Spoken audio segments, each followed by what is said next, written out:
그날 주주총 회장의 모든 시선이 한 남자에게 쏠렸습니다. 저는 이 회사의 주주입니다. 지방 지점에서 올라온 51세 중년 남자. 모두가 그를 무능하다 비웃었습니다. 10년 동안 한직에서 썩은 사람. 승진에서 밀려난 패배자. 하지만 그들은 몰랐습니다. 이 남자가 10년 동안 새벽마다 무엇을 준비했는지, 책상 서랍 깊은 곳에 무엇을 숨겨두었는지, 그리고 그의 진짜 이름이 무엇인지. 제 본명은 김건우가 아닙니다. 회의장이 얼어붙었습니다. 한 사람의 정의가 조직 전체를 흔들었습니다. 10년간 참았던 진실이 마침내 빛을 보는 순간, 그리고 무능하다 불렸던 남자가 가장 유능한 어른이었다는 것을 모두가 알게 되는 순간이었습니다. 지금부터 그 긴 여정을 따라가 보겠습니다. 그 전에 잠깐 이 영상이 마음에 드셨다면 구독과 좋아요 부탁드립니다. 여러분의 생각과 경험도 댓글로 남겨주세요. 여러분의 이야기 하나하나가 또 다른 변화를 만듭니다. 그럼 지금부터 오늘의 이야기 속으로 함께 들어가 볼까요? 새벽 5시 30분 강원도 춘천시 외곽의 한 원룸 건물 앞에 검은색 제네시스가 멈춰 섰습니다. 운전석 문이 열리고 정장 차림의 남자가 내렸습니다. 김건우 나이 51살이었습니다. 차 안에서 가져온 서류 가방을 어깨에 메고 그는 건물 입구로 걸어갔습니다. 1월의 새벽 공기는 차가웠고 그의 입에서 나온 하얀 입김이 어둠 속으로 흩어졌습니다. 동양상사 춘천지점은 시내에서 차로 20분 거리에 있는 낡은 상가 건물 2층에 자리했습니다. 건물 외벽은 세월의 흔적으로 얼룩져 있었고 간판의 글씨 일부는 빛이 나가 있었습니다. 김건우는 익숙한 손놀림으로 현관 비밀번호를 눌렀습니다. 철컥 문이 열렸습니다. 어두운 복도를 지나 사무실 문을 여니 냉기가 먼저 그를 맞이했습니다. 그는 불을 켜고 히터를 틀었습니다. 천천히 깨어나는 형광등 아래로 텅 빈 사무실이 드러났습니다. 책상 6개, 그러나 실제로 근무하는 직원은 김건우를 포함해 3명뿐이었습니다. 그는 창가 끝자리 가장 구석진 책상에 가방을 내려놓았습니다. 컴퓨터를 켜고 기다리는 동안 보온병에서 따뜻한 커피를 따랐습니다. 김건우의 손은 거칠었지만 움직임은 정확했습니다. 모니터가 켜지자 그는 회사 내부 시스템에 접속했습니다. 동양상사 본사의 공시자료, 재무제표, 계열사 현황, 주가 흐름 분석 페이지가 차례로 열렸습니다. 그리고 그는 엑셀 파일을 하나 열었습니다. 파일명은 단순했습니다. 기록. 날짜별로 정리된 숫자들과 메모들이 빼곡했습니다. 10년치였습니다. 김건우는 한때 동양상사 본사 경영기획실의 최연소 실장이었습니다. 39의 나이에 그 자리에 올랐고 차기 임원 후보, 나아가 차차기 사장 후보로까지 거론되던 인물이었습니다. 그의 책상 위에는 늘 두꺼운 보고서가 쌓여 있었고 그의 전화기는 쉴 새 없이 울렸습니다. 회의실에서 그가 말하면 사람들은 메모했습니다. 그는 빠르게 올라가고 있었습니다. 너무 빠르게라고 누군가는 말했습니다. 10년 전 가을 회사는 유럽의 한 제조기업을 인수하려 했습니다. 규모는 3천억 원대였습니다. 당시 부사장은 이 프로젝트를 직접 지휘했고 김건우는 실무 총괄을 맡았습니다. 그는 밤낮 없이 자료를 검토했습니다. 그러던 중 이상한 점을 발견했습니다. 재무 자료의 일부 항목이 조작되어 있었습니다. 부채가 은폐되어 있었습니다. 실제 가치보다 부풀려진 숫자들이었습니다. 만약 이 인수가 그대로 진행되면 회사는 수천억 원 규모의 손실을 입게 될 상황이었습니다. 김건우는 보고서를 작성해 이사회에 제출했습니다. 부사장을 직접 찾아가기도 했습니다. 부사장은 그 보고서를 받아들고 천천히 읽었습니다. 그리고 김건우를 바라보며 말했습니다. 김 실장 수고했네. 부사장님, 이 인수는 중단되어야 합니다. 그냥 못 본 걸로 해. 김건우는 그 말의 의미를 이해하는데 3초가 걸렸습니다. 부사장은 웃고 있었습니다. 온화한 그러나 단호한 미소였습니다. 김 실장도 이제 임원 될 나이 아닌가. 큰 그림을 봐야지. 김건우는 거절했습니다. 그는 내부 감사팀에 문제를 제기했습니다. 그러나 사흘 후 증거 자료는 시스템에서 사라져 있었습니다. 일주일 후 오히려 김건우가 허위 보고를 했다는 소문이 돌았습니다. 2주일 후 인사발령이 났습니다. 김건우는 강원 충청권 소규모 지점으로 발령받았습니다. 직급은 그대로였지만 모든 권한은 사라졌습니다. 그는 춘천으로 내려왔습니다. 아내와 딸은 서울에 남았습니다. 주말 부부가 되었습니다. 처음 몇 달간 그는 분노했습니다. 그러나 분노는 아무것도 바꾸지 못했습니다. 6개월쯤 지났을 때 그는 결심했습니다. 기다리기로 했습니다. 준비하기로 했습니다. 새벽마다 그는 회사의 모든 움직임을 기록했습니다. 숫자는 거짓말을 하지 않았습니다. 패턴은 반복되었습니다. 그는 조용히 증거를 모았습니다. 누구에게 보여주지도 않았습니다. 다만 기록했습니다. 10년 동안 단 하루도 빠짐없이요. 그의 책상 서랍 깊숙한 곳에는 봉인된 서류 봉투가 하나 있었습니다. 10년 전 동양 상사의 창업자가 그에게 건넨 것이었습니다. 당시 80이 넘은 노인이었던 창업자는 병상에서 김건우를 불렀습니다. 건우 씨, 이걸 맡아주게. 회장님, 이건 언젠가 때가 오면 그때 꺼내게. 자네라면 알 거야. 언제가 그때인지. 창업자는 사흘 후 세상을 떠났습니다. 김건우는 모니터를 바라보며 커피를 한 모금 마셨습니다. 화면에는 오늘자 공시가 떠 있었습니다. 임시 주주총회 소집 공고. 그는 마우스를 움직여 내용을 천천히 읽었습니다. 안건은 조직 개편이었습니다. 그리고 하나 더 지방지점 구조 조정이었습니다. 김건우는 화면을 응시했습니다. 표정은 변하지 않았습니다.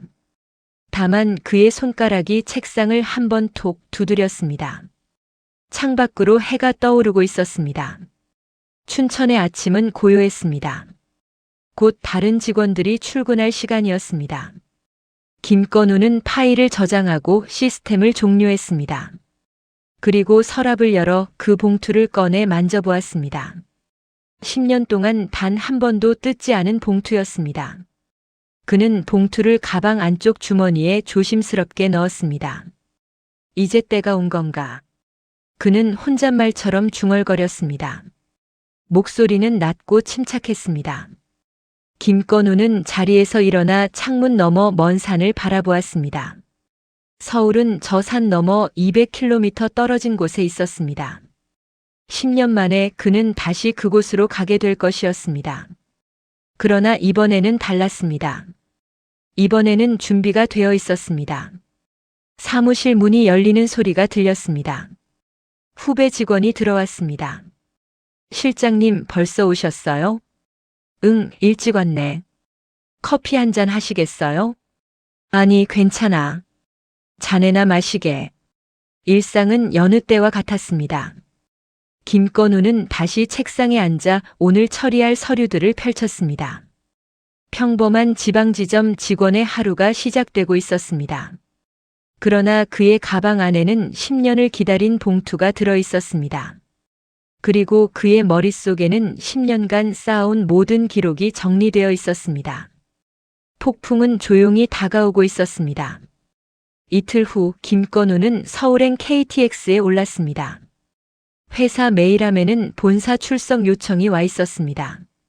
조직 개편 설명회 참석 대상자라는 제목이었습니다. 명단에는 전국 각 지점에서 선별된 10여 명의 이름이 있었고 그 중에 김건우도 포함되어 있었습니다. 그는 창밖을 바라보았습니다. 기차는 빠르게 남쪽으로 달렸습니다. 눈 덮인 산과 들판이 스쳐 지나갔습니다. 동양 상사 본사는 서울 강남구 테헤란로에 있었습니다. 30층짜리 유리 건물이었습니다. 김건우가 마지막으로 이 건물에 들어온 것은 10년 전이었습니다. 그때는 임원 전용 엘리베이터를 탔었습니다. 이제 그는 일반 직원용 출입구로 걸어 들어갔습니다. 로비는 넓고 화려했습니다. 대리석 바닥이 빛을 반사했고 천장에는 샹들리에가 걸려 있었습니다.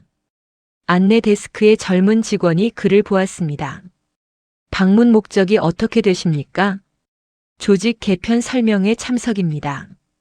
춘천지점 김건우입니다.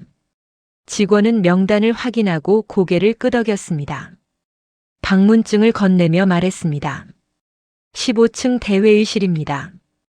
엘리베이터 안은 조용했습니다. 김건우 외에 2명의 직원이 더 타고 있었습니다. 둘 다 젊었습니다. 정장은 말끔했고 구두는 새 것처럼 빛났습니다. 그들은 김건우를 힐끗 보고는 고개를 돌렸습니다. 지방 직원임을 단번에 알아본 듯 했습니다. 김건우는 신경 쓰지 않았습니다. 15층에서 문이 열렸습니다. 대회의실 앞 복도에는 이미 여러 사람이 모여 있었습니다. 지방 각지에서 온 직원들이었습니다. 익숙한 얼굴도 있었고 처음 보는 얼굴도 있었습니다. 김건우는 구석에 서서 사람들을 관찰했습니다. 모두 긴장한 표정이었습니다. 조직 개편이라는 말은 누군가에게는 기회였지만 누군가에게는 위협이었습니다. 정각 오전 10시 회의실 문이 열렸습니다. 본사 인사팀 직원이 나와 사람들을 안내했습니다. 회의실은 넓었습니다. 100명은 좋게 앉을 수 있는 크기였습니다. 그러나 오늘 참석한 인원은 20명 남짓이었습니다. 사람들은 앞쪽 자리부터 채웠습니다. 김건우는 중간쯤 창가 쪽 자리에 앉았습니다. 곧 발표가 시작되었습니다. 인사 담당 임원이 단상에 올라 조직 개편의 배경과 방향을 설명했습니다. 디지털 전환, 효율성 제고, 미래 성장 동력 확보. 익숙한 단어들이었습니다. 그리고 핵심 내용이 나왔습니다. 지방지점 통폐합이었습니다. 수익성이 낮은 지점들은 폐쇄하고 인력은 본사나 주요 거점으로 재배치한다는 내용이었습니다. 김건우는 화면을 주시했습니다. 폐쇄 예정 지점 명단이 떴습니다. 춘천지점이 첫 번째 줄에 있었습니다. 그는 표정을 바꾸지 않았습니다. 예상했던 일이었습니다. 발표는 계속되었습니다. 재배치 대상 직원들은 개별 면담을 통해 새 부서를 안내받게 된다고 했습니다. 발표가 끝나고 휴식 시간이 주어졌습니다. 사람들은 복도로 나가 커피를 마시며 수군거렸습니다. 김건우는 자리에 남아 있었습니다. 그때 누군가 그에게 다가왔습니다. 30대 초반으로 보이는 남자였습니다. 정장은 고급스러웠고 헤어스타일은 완벽했습니다. 그는 김건우를 내려다보며 말했습니다. 춘천에서 오신 분이시죠? 김건우는 고개를 들어 그를 바라보았습니다. 그렇습니다. 저는 영업본부 박성준입니다. 본사 영업 실적 1위예요. 박성준은 웃고 있었습니다. 그러나 눈은 웃지 않았습니다. 지방에서 올라오시느라 고생 많으셨겠어요. 근데 여기 좀 수준이 다르거든요. 엘리트들이 일하는 곳이라서요. 주변의 몇몇 직원들이 킥킥거렸습니다. 김건우는 침착하게 대답했습니다. 그렇군요. 혹시 본사 발령 기대하세요? 솔직히 말씀드리면 지방 근무하신 분들은 뭐 아시잖아요. 박성준은 어깨를 으쓱했습니다. 김건우는 아무 말도 하지 않았습니다. 박성준은 만족한 듯 고개를 끄덕이고 자리를 떠났습니다. 김건우는 다시 창밖을 바라보았습니다. 서울의 빌딩 숲이 펼쳐져 있었습니다. 오후에는 개별 면담이 진행되었습니다. 김건우의 차례가 되었습니다. 그는 작은 회의실로 안내받았습니다. 인사팀 부장이 앉아 있었습니다. 그는 김건우를 보더니 서류를 넘겼습니다. 김건우 씨, 춘천지점 10년 근무셨네요. 네. 춘천지점은 폐쇄됩니다. 김 씨는 본사 신설부서로 발령입니다. 경영지원팀이에요. 김건우는 고개를 끄덕였습니다. 직급은 그대로입니다. 업무는 총무 시설 관리 기타 지원 업무입니다. 사실상 잡무였습니다. 10년 전 경영기획실 최연소 실장이었던 사람에게 주어진 자리였습니다. 부장은 김건우의 반응을 살폈습니다. 그러나 김건우는 담담했습니다. 알겠습니다. 불만 없으신가요? 없습니다. 부장은 약간 의아한 표정을 지었습니다. 그러나 곧 서류를 정리하며 말했습니다. 그럼 다음 주 월요일부터 출근하시면 됩니다. 수고하세요. 김건우는 회의실을 나왔습니다. 복도는 여전히 분주했습니다. 그는 엘리베이터를 타고 1층으로 내려왔습니다. 로비를 지나 건물 밖으로 나왔습니다. 차가운 바람이 얼굴을 스쳤습니다. 그는 잠시 멈춰 서서 건물을 올려다보았습니다. 유리창에 하늘이 비쳤습니다. 그날 저녁 김건우는 서울 외곽의 작은 모텔에 묵었습니다. 집으로 가지 않았습니다. 아내에게 전화를 걸었습니다. 여보, 나야. 서울 왔어? 응. 본사 일 때문에. 언제 집에 와? 내일 춘천으로 바로 내려가야 할 것 같아. 정리할 게 있어서. 그래. 몸 챙겨. 응. 민지는? 학원 갔어. 요즘 바빠. 짧은 대화였습니다. 김건우는 전화를 끊고 침대에 누웠습니다. 천장을 바라보았습니다. 형광등 하나가 깜빡거렸습니다. 그는 가방에서 봉투를 꺼냈습니다. 창업자가 건넨 그 봉투였습니다. 그는 봉투를 들고 한참 생각에 잠겼습니다.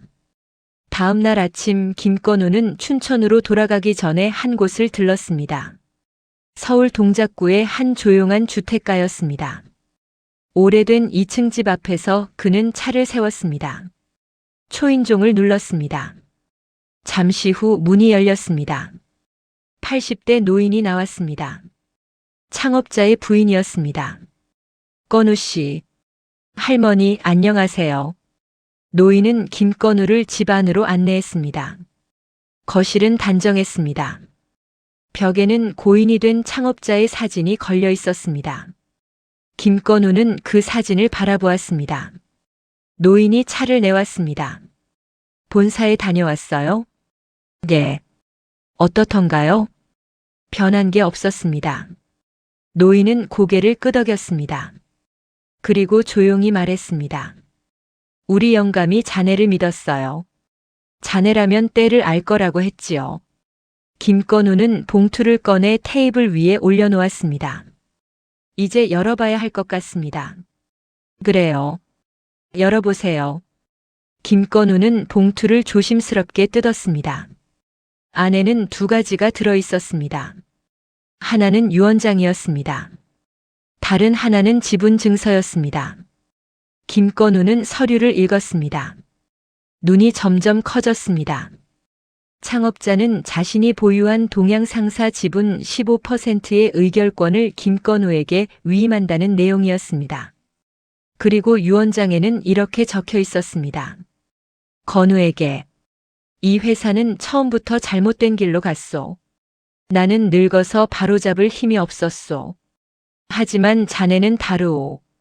자네는 옳은 것을 알고 옳은 것을 위해 손해를 감수할 수 있는 사람이오. 때가 오면 이 회사를 바로 세우시오. 김건우는 한참 동안 말이 없었습니다. 노인이 조용히 말했습니다. 영감이 돌아가시기 전에 하신 말씀이 있어요. 이 회사에는 자네 아버지의 땀이 배어 있다고요. 김건우의 손이 잠깐 떨렸습니다. 그는 고개를 들어 노인을 바라보았습니다. 제 아버지를요? 자네 아버지 이태건 씨도 이 회사 공동 창업자 중 한 분이셨어요. 하지만 초창기에 권력 다툼이 있었지요. 자네 아버지는 밀려났고 기록에서 지워졌어요. 김건우는 숨을 깊이 들이마셨습니다. 사고사로 알고 있었습니다. 우리 영감은 그게 사고가 아니라고 믿으셨어요. 증거는 없었지만요. 그래서 평생 자네 아버지께 미안해 하셨지요. 그리고 자네를 지켜봤어요. 김건우는 서류를 다시 내려다보았습니다. 그의 마음속에서 무언가가 움직이고 있었습니다. 10년 동안 참아왔던 무언가였습니다. 할머니, 주주총회가 곧 열립니다. 알아요. 저는 그곳에 갈 겁니다. 노인은 미소를 지었습니다. 슬프지만 따뜻한 미소였습니다. 영감이 기다렸던 순간이에요. 김건우는 집을 나왔습니다. 차에 올라 시동을 걸었습니다. 그의 손은 이제 떨리지 않았습니다. 그는 춘천으로 가는 고속도로에 진입했습니다. 창밖으로 서울이 멀어졌습니다. 그러나 그는 곧 다시 돌아올 것이었습니다. 이번에는 준비를 마치고 모든 카드를 들고서요. 해가 지고 있었습니다. 김건우는 라디오를 켰습니다. 뉴스가 흘러나왔습니다. 그는 조용히 운전대를 잡고 앞을 바라보았습니다. 10년의 기다림이 끝나가고 있었습니다. 월요일 아침 김건우는 본사 23층 경영지원팀 사무실에 출근했습니다. 사무실은 북쪽 끝 복도에 있었습니다. 창문도 작고 햇빛도 잘 들지 않았습니다. 책상은 12개였고 직원은 8명이었습니다. 대부분 신입이거나 오래 근무한 고참이었습니다. 김건우에게 배정된 자리는 구석 끝이었습니다. 옆 책상과의 간격이 좁았습니다. 팀장은 50대 후반의 남자였습니다. 이름은 강태수였습니다. 그는 김건우를 보더니 간단히 인사했습니다. 김건우 씨죠? 춘천에서 오셨다고 들었습니다. 예, 잘 부탁드립니다. 여기는 화려한 부서는 아니에요. 그냥 묵묵히 일하시면 됩니다. 강태수는 그렇게 말하고 자리로 돌아갔습니다. 김건우는 책상을 정리했습니다. 컴퓨터를 켜고 시스템에 접속했습니다. 권한은 최소한이었습니다. 열람할 수 있는 자료도 제한적이었습니다. 그는 주어진 업무 목록을 확인했습니다. 시설 점검 일정 관리, 비품 발주, 회의실 예약 처리. 단순한 일들이었습니다. 점심시간이 되었습니다. 김건우는 사내 구내식당으로 갔습니다. 식당은 넓고 깨끗했습니다. 그는 혼자 구석 자리에 앉아 식사를 했습니다. 주변에서는 젊은 직원들이 모여 이야기를 나누고 있었습니다. 누군가의 웃음소리가 들렸습니다. 김건우는 밥을 먹으며 창밖을 바라보았습니다. 오후 2시쯤 김건우는 복도에서 한 여자를 보았습니다. 20대 후반으로 보였습니다. 정장 차림에 서류 가방을 들고 있었습니다. 그녀는 급하게 걷고 있었고 표정은 굳어 있었습니다. 그녀가 전략기획팀 사무실로 들어가는 것을 보았습니다. 김건우는 다시 자기 일로 돌아갔습니다. 그날 저녁 김건우는 회사 근처 고시원에 짐을 풀었습니다. 좁은 방이었습니다. 침대와 책상, 작은 옷장이 전부였습니다. 그는 가방에서 노트북을 꺼냈습니다. 개인 이메일 계정으로 전송해둔 파일들을 열었습니다. 10년간 모은 자료들이었습니다. 그는 화면을 보며 다시 한번 정리했습니다. 패턴은 명확했습니다. 회사 내부의 자금 흐름, 해외 계열사와의 거래 내역, 분식회계 흔적들. 모든 것이 연결되어 있었습니다. 이틀째 되는 날 김건우는 복사실에서 일하고 있었습니다.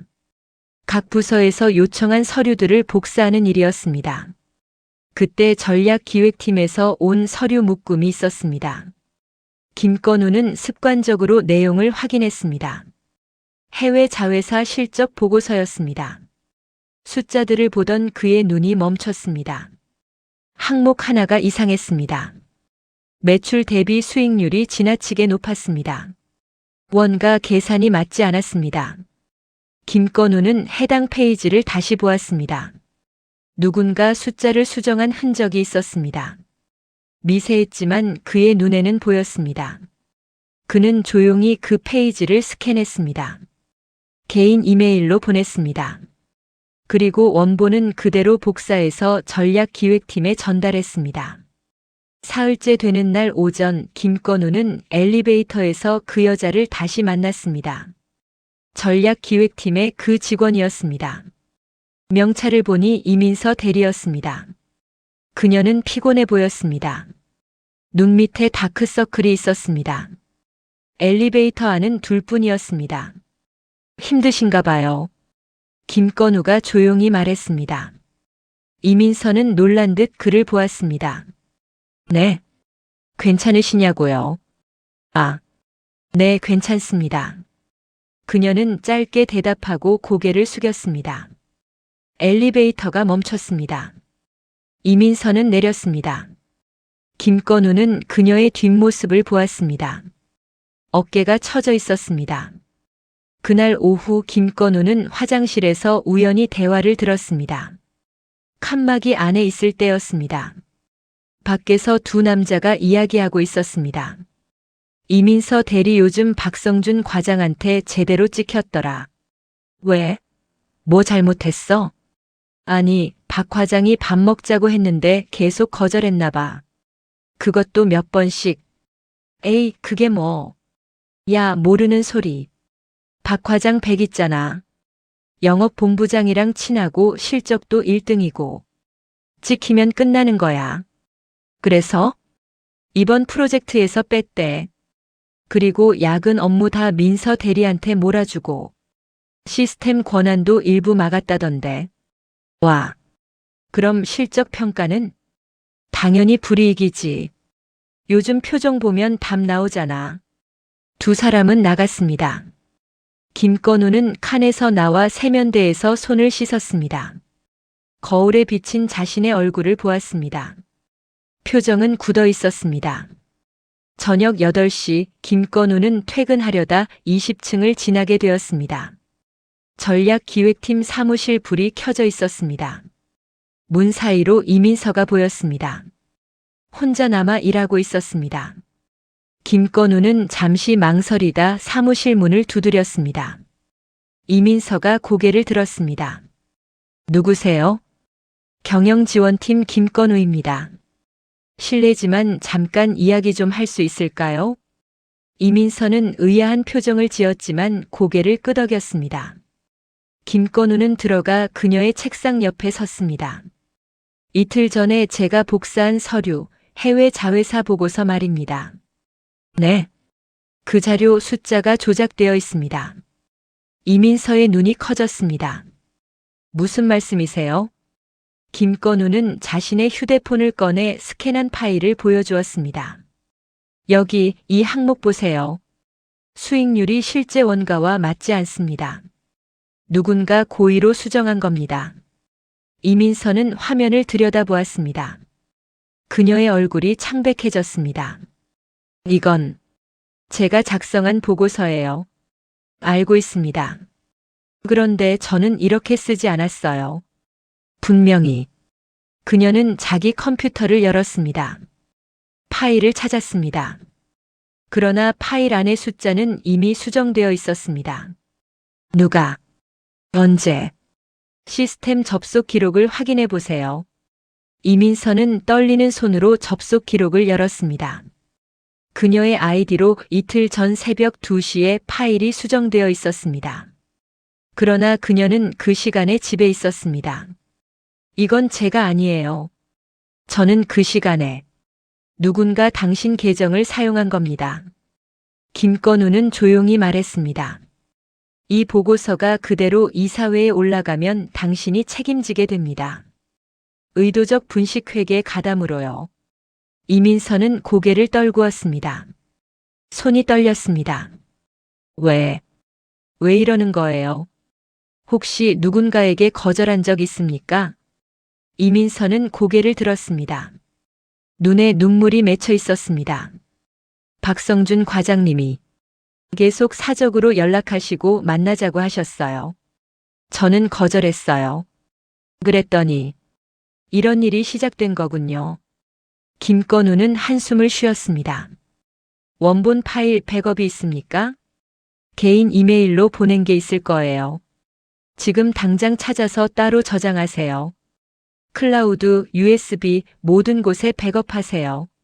하지만 이걸 누구한테 말해야 하죠? 인사팀? 감사팀? 아직은 안 됩니다. 왜요? 박성준은 영업본부장과 가깝습니다. 당신이 문제 제기를 해도 오히려 당신이 불리해질 겁니다.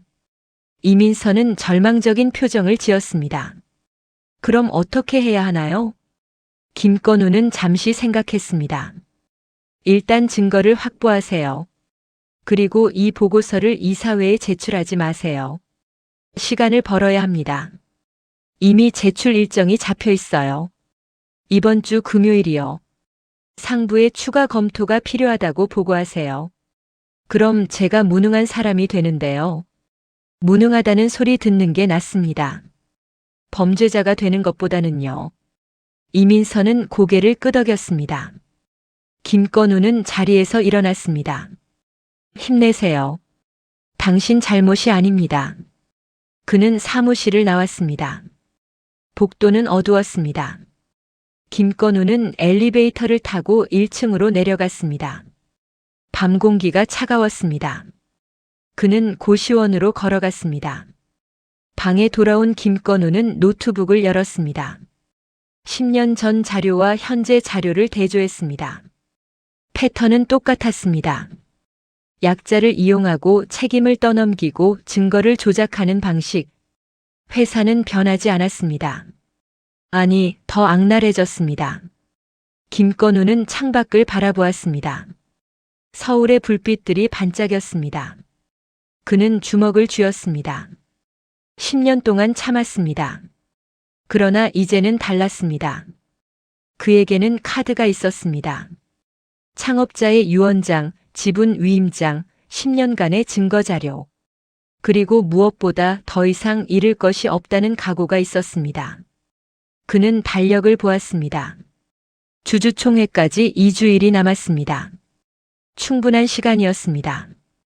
그는 파일을 하나 더 열었습니다. 주주명부였습니다. 대주주들의 이름과 지분율이 나와 있었습니다.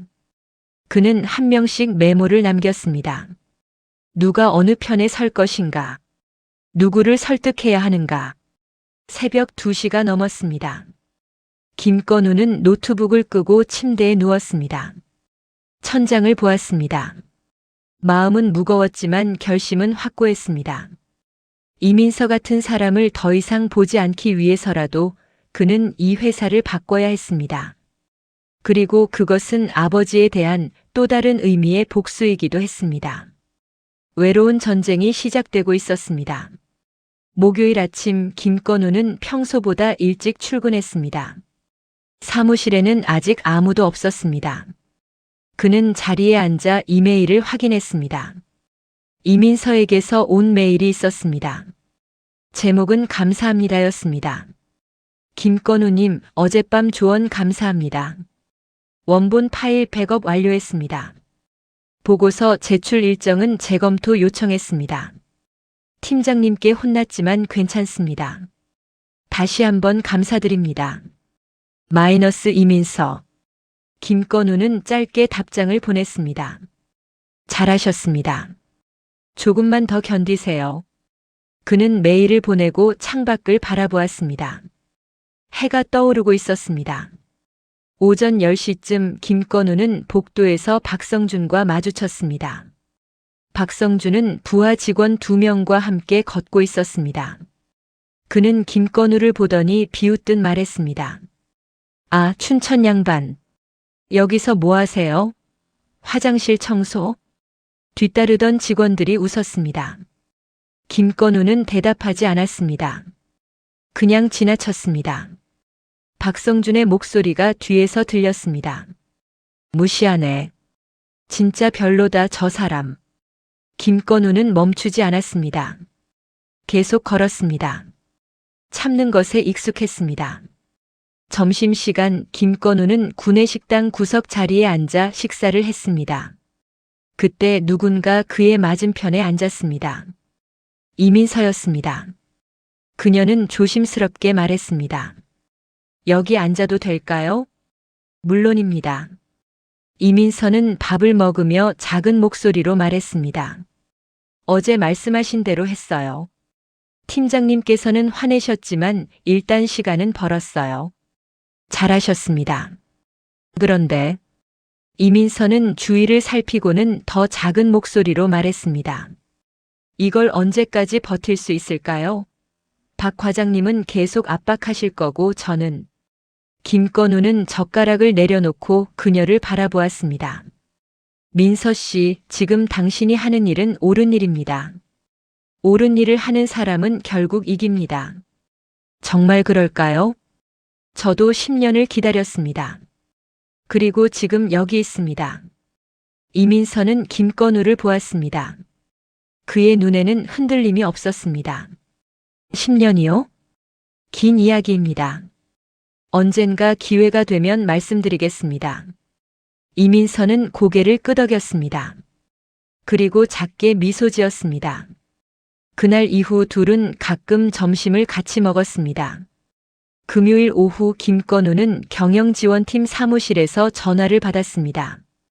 인사팀에서 온 연락이었습니다. 김건우 씨, 다음 주 월요일 주주총회 준비 지원 요청이 들어왔습니다. 회의장 세팅과 자료 배포를 맡아주시기 바랍니다. 알겠습니다. 김건우는 전화를 끊고 잠시 생각했습니다. 주주총회장에 들어갈 수 있다는 뜻이었습니다. 그는 달력을 보았습니다. 이제 사흘 남았습니다. 주말 김건우는 고시원 방에서 모든 준비를 마쳤습니다. 창업자의 유언장과 지분 위임장을 재확인했습니다. 10년간 모은 증거 자료를 정리했습니다. 회계 자료, 불법 자금 흐름 기록, 녹취 파일, 내부 지시 문건. 모든 것이 준비되었습니다. 일요일 저녁 그는 아내에게 전화를 걸었습니다. 여보. 왜? 무슨 일 있어? 아니, 그냥. 목소리가 듣고 싶어서. 아내는 잠시 침묵했습니다. 그리고 조용히 말했습니다. 건우야, 너 요즘 뭔가 달라. 그래? 응. 목소리가. 예전 같아. 예전? 우리 처음 만났을 때. 그때처럼 단단해. 김건우는 웃었습니다. 민지는 잘 있어? 응. 이번 주 중간고사래. 열심히 하고 있어. 그래. 조금만 기다려. 곧 자주 볼 수 있을 거야. 무슨 일 있는 거야? 좋은 일. 걱정하지 마. 전화를 끊고 김건우는 창밖을 바라보았습니다. 서울의 밤은 밝았습니다. 그는 깊게 숨을 들이마셨습니다. 월요일 아침 주주총회 당일이었습니다. 김건우는 새벽 5시에 일어났습니다. 샤워를 하고 정장을 입었습니다. 10년 전 마지막으로 본사에 있을 때 입었던 그 정장이었습니다. 여전히 맞았습니다. 그는 가방에 모든 서류를 넣었습니다. 그리고 거울을 보았습니다. 눈빛은 침착했습니다. 오전 9시 김건우는 본사 30층 대회의장에 도착했습니다. 이미 준비 인력들이 분주하게 움직이고 있었습니다. 그는 회의장 배치를 확인하고 자료를 정리했습니다. 주주 명단을 보았습니다. 대주주 15명이 참석 예정이었습니다. 10시가 가까워지자 주주들이 하나둘 입장하기 시작했습니다. 정장 차림의 중년 남자들이었습니다. 일부는 변호사를 동행했습니다. 그들은 자리에 앉아 서류를 검토했습니다. 10시 정각 현 경영진이 입장했습니다. 사장, 부사장, 각 본부장들이었습니다. 박성준도 있었습니다. 그는 영업본부장 옆에 서서 자료를 정리하고 있었습니다. 사회자가 개회를 선언했습니다. 첫 번째 안건은 경영 실적 보고였습니다. 사장이 일어나 지난 1년의 성과를 발표했습니다. 매출 증가, 영업이익 개선, 해외 시장 확대. 숫자들이 화면에 떴습니다. 두 번째 안건이 시작되었습니다. 조직 개편과 구조 조정이었습니다. 영업본부장이 발표를 맡았습니다. 그는 지방지점 폐쇄 계획을 설명했습니다. 화면에 춘천지점, 충주지점, 속초지점의 이름이 떴습니다.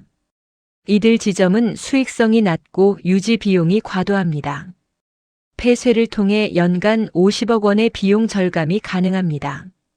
주주들은 고개를 끄덕였습니다. 반대 의견은 없었습니다.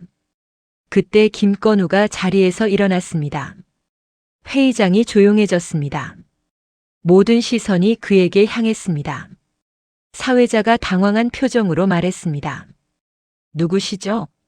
지금은 주주 발언 시간이 아닙니다. 김건우는 침착하게 말했습니다. 발언권을 요청합니다. 저는 이 회사의 주주입니다. 영업본부장이 비웃었습니다. 주주? 당신이? 김건우는 가방에서 서류를 꺼냈습니다. 제 이름은 김건우입니다. 본명은 이태건입니다. 회의장이 술렁이기 시작했습니다.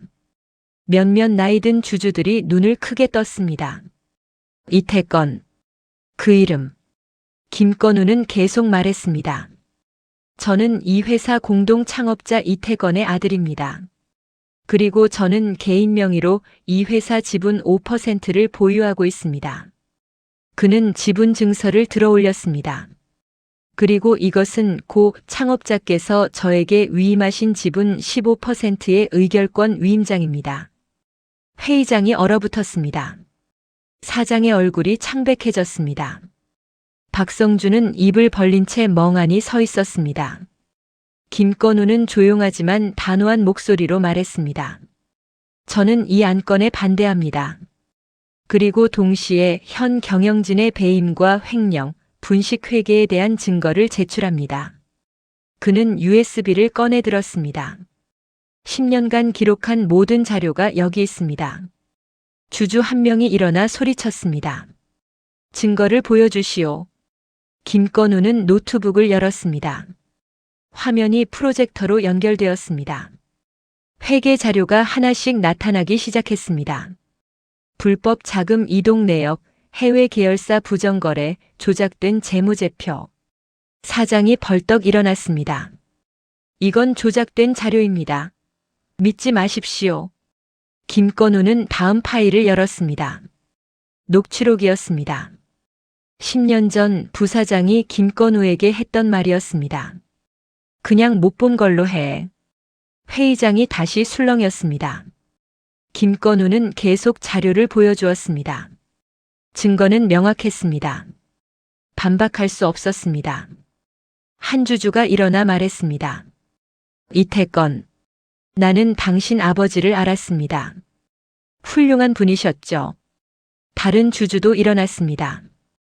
창업자께서 당신을 믿으셨다면 저도 믿겠습니다. 하나둘 주주들이 김건우 편에 섰습니다. 의결권이 모이기 시작했습니다. 사장은 무너진 얼굴로 주저앉았습니다. 김건우는 마지막으로 말했습니다. 저는 현 경영진 전원의 해임을 요구합니다. 표결이 진행되었습니다. 압도적 찬성이었습니다. 회의장을 나서는 김건우에게 한 주주가 다가왔습니다. 이 대표님, 이제 당신이 이 회사를 맡아야 합니다. 김건우는 고개를 저었습니다. 아닙니다. 저는 사장 자리를 원하지 않습니다. 그럼 김건우는 잠시 생각하고 말했습니다. 현장을 아는 사람, 정직한 사람이 필요합니다. 제가 추천하고 싶은 사람이 있습니다. 그는 휴대폰을 꺼내 이민서에게 전화를 걸었습니다. 복도 저편에서 이민서가 걸어왔습니다. 그녀는 긴장한 표정이었습니다. 김건우는 그녀에게 말했습니다. 민서 씨, 준비되셨습니까? 무엇을요? 이 회사를 바꿀 준비요. 이민서는 눈을 크게 떴습니다. 그리고 천천히 고개를 끄덕였습니다. 김건우는 주주들에게 말했습니다. 제가 추천하는 차기 대표이사는 전략기획팀 이민서 대리입니다. 회의장이 다시 한번 술렁였습니다. 그러나 김건우의 눈빛은 확신에 차 있었습니다. 새로운 시작이었습니다. 주주총회가 끝난 지 한 달이 지났습니다. 동양 상사는 조용하지만 확실하게 변하고 있었습니다. 이민서는 임시 대표이사로 선임되었습니다. 이사회는 만장일치였습니다. 28살 대한민국에서 가장 젊은 여성 CEO 중 한 명이 되었습니다. 처음 며칠간 그녀는 떨렸습니다. 임원 회의에 들어갈 때마다 손에 땀이 났습니다. 그러나 김건우가 옆에 있었습니다. 그는 고문직을 맡아 이민서를 도왔습니다. 민서 씨, 당신이 옳다고 생각하는 대로 하세요. 제가 뒤에서 지켜보겠습니다. 김건우의 말은 언제나 짧고 분명했습니다. 이민서는 첫 경영회의에서 3가지를 발표했습니다. 임금 인상, 비정규직의 정규직 전환, 지방지점 권한 확대였습니다. 일부 임원들은 반대했습니다. 그러나 김건우가 조용히 말했습니다. 회사는 사람입니다. 사람을 소중히 하지 않으면 회사도 없습니다. 이사회는 안건을 통과시켰습니다. 춘천지점은 폐쇄되지 않았습니다. 오히려 예산이 늘었습니다. 강원 지역 거점으로 확대 개편되었습니다. 김건우가 10년간 일했던 그 작은 사무실은 새 건물로 이전했습니다. 직원도 3명에서 15명으로 늘었습니다. 박성준은 스스로 사표를 냈습니다. 그러나 이민서는 받지 않았습니다. 박 과장님, 지방으로 가세요. 현장에서 다시 배우세요. 박성준은 고개를 숙였습니다. 그는 춘천지점으로 발령받았습니다. 처음 한 달간 그는 힘들어했습니다. 그러나 조금씩 변했습니다. 현장에서 고객을 만나고 땀 흘려 일하면서 그는 배웠습니다. 사람을 함부로 대하면 안 된다는 것을, 권력은 책임이라는 것을. 6개월 후 박성준은 김건우에게 전화를 걸었습니다. 이 고문님, 저 정말 죄송합니다. 무엇이요? 제가 너무 오만했습니다. 사람을 무시했습니다. 김건우는 잠시 침묵했습니다. 그리고 말했습니다. 알면 됩니다. 이제 제대로 일하세요. 감사합니다. 전화를 끄는 김건우는 창밖을 바라보았습니다. 용서는 쉽지 않았습니다. 그러나 변화를 보는 것은 의미 있었습니다. 이민서는 내부 고발 보호 제도를 만들었습니다. 익명으로 부정을 신고할 수 있는 시스템이었습니다. 신고자는 어떤 불이익도 받지 않았습니다. 처음에는 신고가 없었습니다. 사람들은 믿지 못했습니다. 그러나 3달이 지나자 하나둘 신고가 들어왔습니다. 회사는 투명해지기 시작했습니다. 김건우는 바쁜 나날을 보냈습니다. 오전에는 본사에서 이민서와 경영 전략을 논의했습니다. 오후에는 지방 지점들을 돌아다니며 현장 직원들을 만났습니다. 저녁에는 주요 주주들과 식사를 하며 회사의 방향을 설명했습니다. 그러나 그는 주말만큼은 반드시 집으로 갔습니다. 10년 만에 다시 가족과 함께하는 시간이었습니다. 어느 토요일 오후 김건우는 아내, 그리고 고등학생이 된 딸 민지와 함께 거실에 앉아 있었습니다. TV에서는 뉴스가 나오고 있었습니다. 동양 상사의 경영 혁신이 보도되고 있었습니다. 민지가 아버지를 보며 말했습니다. 아빠, TV에 나왔어. 응, 그렇네. 아빠 정말 대단해. 10년 동안 준비했다며? 김건우는 딸의 머리를 쓰다듬었습니다. 대단한 게 아니야. 그냥 해야 할 일을 했을 뿐이야. 아내가 옆에서 조용히 말했습니다.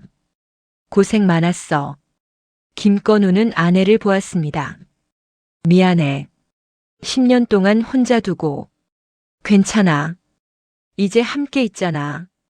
민지가 끼어들었습니다. 아빠, 나도 나중에 아빠처럼 멋진 사람 될 거야. 김건우는 웃었습니다. 넌 이미 멋진 사람이야. 평범한 주말 오후였습니다. 10년 동안 그리워했던 시간이었습니다. 1년이 지났습니다.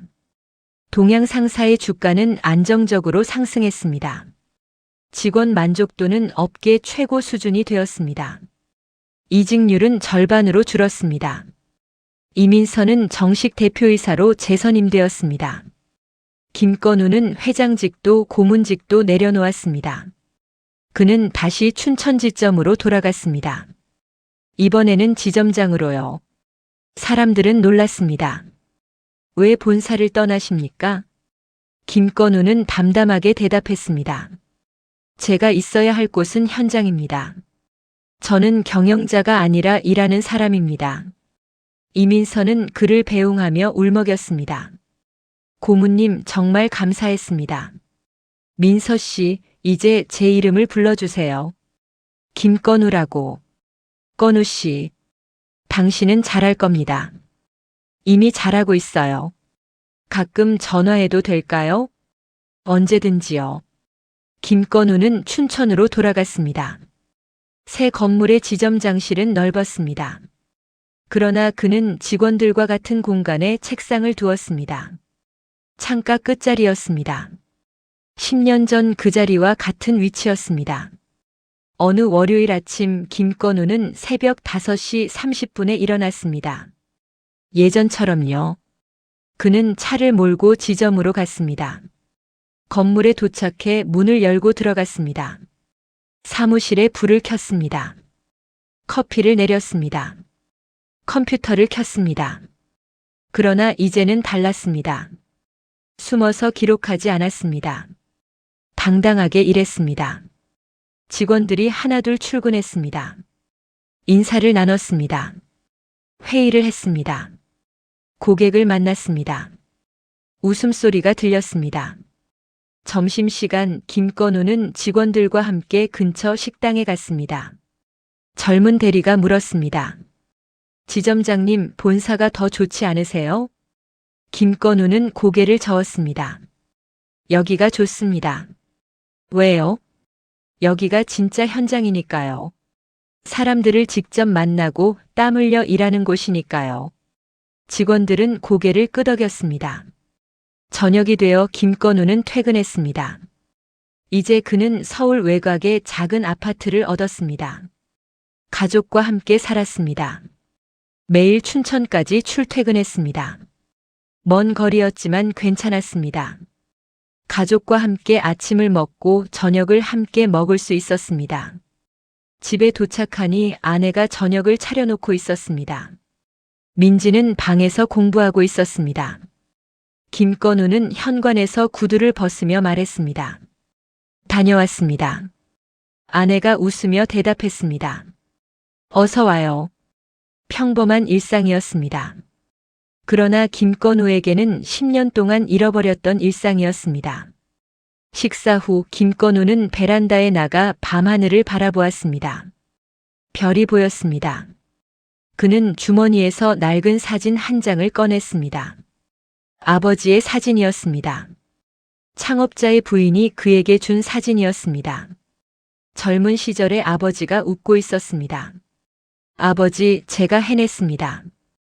김건우는 작게 중얼거렸습니다.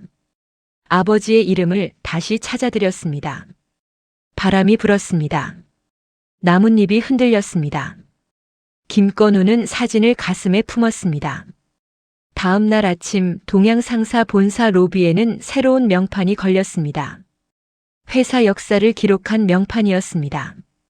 거기에는 2명의 공동 창업자 이름이 나란히 적혀 있었습니다. 그중 하나가 이태건이었습니다. 지워졌던 이름이 다시 새겨졌습니다. 이민서는 그 명판 앞에 섰습니다. 그리고 조용히 고개 숙여 인사했습니다. 김건우는 춘천에서 평범한 하루를 시작했습니다. 직원들과 회의를 하고 고객을 만나고 서류를 정리했습니다. 점심시간에는 근처 공원을 산책했습니다. 봄이 오고 있었습니다. 꽃이 피기 시작했습니다. 그는 벤치에 앉아 하늘을 보았습니다.